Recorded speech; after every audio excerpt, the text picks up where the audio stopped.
So it comes to this. I remember thinking on Wednesday, June 7th, 1871. The date sticks in my mind because it was the day of my sister's first funeral, and I knew it wasn't her last, which is why I left. That's the long and the short of it. But surely you'd rather hear the long than the short. I'm Storytime Fran, and I'm here today with you with a great book. It's called One Came Home by Amy Timberlake. I love this book. This book was amazing, and I wanted to share it with you. I think the reason I like this book, for a lot of reasons, one of the reasons particularly, though, is that the voice of the character in the story is so unique. I remember when I was in 6th grade, we had to read Where the Red Fern Grows. And I love that book. And practically everybody in my class loved that book. At the end, we cried, and we got so into it because the voice of that character was so real in our heads that he pulled you into that story.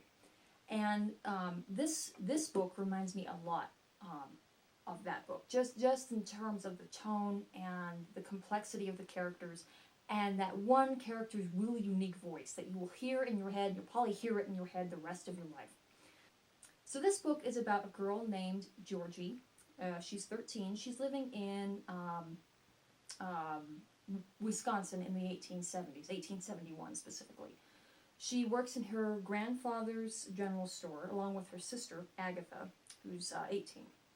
Georgie is, she's very analytical, she's very business-minded, she drives a hard bargain, she's very, just goes straight for the point. Agatha, on the other hand, is this character who's kind of mysterious. So she kind of bounces around. She goes from her beau, Billy McCabe, and then she starts dating another man, Mr. Olmsted. And about that time, Agatha disappears. Just disappears. And several days later, in a town not very far from their hometown, they find a body. And the body's been out for a while, and of course, making a positive identification is almost impossible, but it looks like it's Agatha's body. And so everybody except Georgie is convinced that Agatha's dead. Georgie, however, being Georgie, that's why I love her, very stubborn and single-minded, refuses to accept that Agatha's dead. So throughout the rest of the book, Georgie is retracing Agatha's steps and trying to find what happened. The more information she gathers, the more her faith is tested, her faith that Agatha's really alive. Part of what makes this book so intriguing is what moves the plot. And in this case, what moves the plot are the secrets Agatha keeps, or in some cases fails to keep, from Georgie. Now, at the time that Agatha disappears, Agatha is going through this stage that I'm sure a lot of readers would relate to from Georgie's perspective, of transitioning into puberty. And she's more interested in boys. Her life is changing, and Georgie doesn't like this. Georgie wants Agatha to stay with her and run the store, and all this junk about Agatha being interested in boys, Georgie just has no patience for it. And I think the author does a really good job of illustrating that kind of essential tension that happens between older and younger siblings at this particular stage in their lives. I also like the fact that it is a legitimate mystery.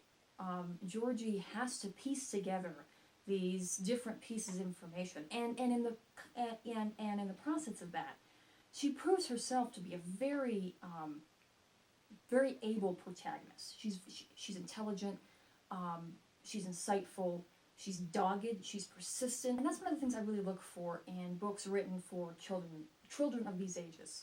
So let's talk about the writing style. I think the writing style in this book was amazing.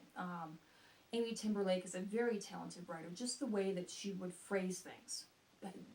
Kind of how she'd draw from some antiquated vocabulary to really give Georgie that very distinct voice. I really appreciate it as a reader. The writing in this is very fluid, very lyrical, very well written. It flows in your head and it evokes thought and calm. The text will at sometimes race along and then it'll stop you and make you think. I think the thing that really cinched it for me, though, was at the end. Of course, I'm not going to, give away the ending, but I can say this. At some point, Georgie has to, in a very difficult moment that requires sudden action, she has to think about the consequences of one particular action and what that action will say about her as a human being. And the decision that she makes and the way that she handles this just really cinched it for me. I really love this book. It's a fantastic book. It'll make you cry, maybe. It'll make you think. It'll make you laugh. I would definitely recommend this, particularly for kids who maybe live in Wisconsin. This obviously has a local appeal. I recommend this also to children who like historical fiction. I would say the protagonist, even though Georgie is a girl, she's such a she's kind of a tomboy, so I think that her character would appeal to both boys and girls, and it's hard to find books like that. Which is another reason why I like recommending these kinds of ones that have an appeal for both boys and girls. A big part of the book also is an actual historical event, massive passenger pigeon migration. Now we all know the passenger pigeons now are extinct, but at one point they numbered no one knows exactly how many there were actually. The author makes a good note at the back of the book, the historical background of this book. And she said, they could have numbered in the millions or even billions. And the book makes a lot of references to that. This would be a great accompaniment if you're teaching a unit about history of this time, or if you're teaching a unit about extinctions or mass migrations. There's all different kinds of tie-ins to this book, which I think would make a really useful book in the classroom. So again, I would highly recommend this book. If you check out in the descriptions, I'll have more information about the book, including awards it's won, and its recommended Lexile levels. If you have any other books that you would like me to review, or if you have questions about this one, or questions about books in general that are suitable for kiddos, just again give me a little note in the comment. My specialty is anybody from the ages of 0 to 12.